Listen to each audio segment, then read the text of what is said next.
The Truth. The news with Shepard Smith. And good evening. It's a rare one that a full CNBC story of markets and traders, Wall Street moves, and the muscle of money rises to the lead of this newscast. We're there tonight as new fronts open today in the GameStop war that's threatening the titans and the financial world. The United States Congress now plans to hold hearings. It's an escalation that is now transcending the world of finance. The online army of average investors dealt a blow today in their fight against the Wall Street establishment. GameStop took a hit. Shares closed at $193 today, down 44% from yesterday's close, but man, it's high still. The reason? Robinhood and other online brokerages blocked users from buying shares of GameStop and other shorted stocks. These sites suddenly allowed users only to sell their positions, not to get new ones. Robinhood's actions pouring gasoline on the financial fire, fueling rage against Wall Street. Lawmakers slamming the decision and vowing to investigate it. In a statement, the Ohio Senator Sherrod Brown says he plans to hold a hearing, writing, "People on Wall Street only care about the rules when they're the ones getting hurt." Hedge funds have lost billions by betting against the stock. Some little guys stand to make millions. One billionaire investor warns that won't happen. I'm not damning them. I'm just saying, from my experience, this will end in tears. Wall Street Bets community of Reddit sees it differently. An ally of theirs says they aren't afraid of getting hurt. A lot of these traders on Wall Street Bets, quite frankly, don't care whether or not they make or lose money. They have a lot of animosity against the Wall Street types and these people that they feel like are rigging the system against them. The full power of CNBC on this story tonight. Eamon Javers covering the politics of it all. But first, Leslie Picker on what happened today with Robinhood. Leslie.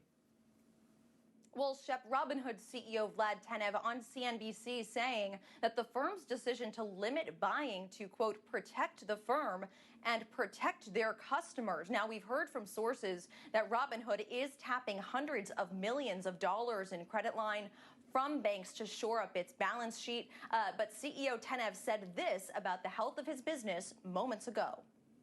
I know how Clorox and Lysol felt in the pandemic when they were running out of hand sanitizer and supplies. We just haven't seen this level of concentrated interest market-wide in a small number of names before. Robinhood put out a statement hours ago saying that starting tomorrow, they would resume, quote, limited buys of these securities and may make adjustments as needed. Still, as retail investors saw their ability to buy certain securities thwarted today, hedge funds and other professional investors who can execute their own trades soldiered on, fueling more anger from the retail community over what they see as unfairness in this system. Now, the issue is working its way through the courts. A class action suit filed in Manhattan federal court alleging that Robinhood breached its customer agreement by failing to disclose that the platform would, quote, randomly pull a profitable stock from its platform, Shep. Leslie, the hedge funds that were exposed, what's the fallout from the damage there? Hedge funds certainly still nursing their wounds, Shep, after some wrong way bets went against the retail tide, causing billions of dollars in losses. But it's not just the billionaire managers who suffer from this. Their investors do too. About $200 million of pension fund money is committed to hedge funds. We're talking pensions for teachers, for firefighters, public workers. Additionally, people may unknowingly have exposure to some of these stocks through their 401ks. If a stock price is far higher than future fundamentals would make it, well, you're just baking in future losses for investors. And this is going to hurt not just the people in the stock now, but it'll hurt retirement investors in their index funds who are buying it without even knowing it. Now, to be clear, Shep, nobody actually knows what's going to happen with GameStop or any other stock. That's what makes trading these markets so hard. At a bare minimum, what most people want is a level playing field. Shep. Leslie, GameStop also causing something rarely seen of late in Washington, agreement on both sides of the aisle. each party taking a stake in this fight, apparently both siding with the little guy. The retail investors who've banded together in a sort of Occupy Wall Street style protest, but with cash instead of picket signs, in the digital realm, not in the park. Democratic Congresswoman Alexandria Ocasio-Cortez tweeting that Robinhood's trade restrictions were unacceptable since hedge funds were still freely able to trade the stock. The Republican Senator Ted Cruz responding that he fully agrees. Ocasio-Cortez adding, the takeaway is we have to tax the rich. Senator Cruz did not agree with that. The Democratic Congressman Ro Khanna saying that Wall Street poured billions into shorting the stock, quote, to crush the company and put workers out of business. The Republican Senator Marsha Blackburn tweeting, this means the traders should be free.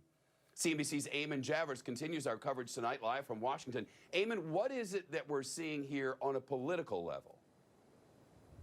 Yeah, Shep, it's this rare convergence, as you're saying, of the political left and the political right, which are both now siding with the populist investors against Wall Street elites, who they see as having built-in and potentially unfair advantages here in the trading. You know, I talked to Senator Mitch McConnell's former chief of staff, Josh Holmes, today, and what he told me is what we're seeing here is something that's played out across American society. It's this democratizing and leveling effect that's really having an impact on elites in Wall Street, just as it's had on elites throughout American society. Here's what he said. To be president of the United States is on the same level as your keyboard cowboy. Now you've seen some of the biggest, most significant financial institutions in the country find themselves a little worried about the same keyboard cowboy when they organize with others.